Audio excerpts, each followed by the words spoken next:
জীবন নামের রেলগাড়িটা লিখেছেন কবি মোহাম্মদ বজলুর রশিদ ভাই। জীবন নামের রেলগাড়িটা থামে স্টেশনে, একটুখানি থেমে আবার যাত্রা শুরু করে। কেহ নামে কেহ ওঠে একটুখানির জন্য, জীবনবোধের ইতিহাস মানব জীবনে শূন্য। স্টেশনে নেমে কেহ করে কেনাকাটা, রেলগাড়িটি আসলে আবার সব ছেড়ে যায় সেথা। রেলগাড়িটির যাত্রাপথে পরিচয় অনেকের সাথে, কেউ বা নামে তাড়াতাড়ি, কেউ বা অনেক দূর ছাড়ি। জীবনটা ঠিক গাড়ির মতো, আসবে অনেক বাধা, সব কিছু পার করিয়ে যাবে হৃদয় যাদের সাদা।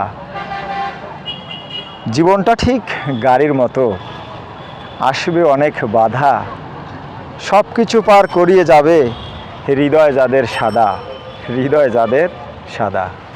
ধন্যবাদ সকলকে।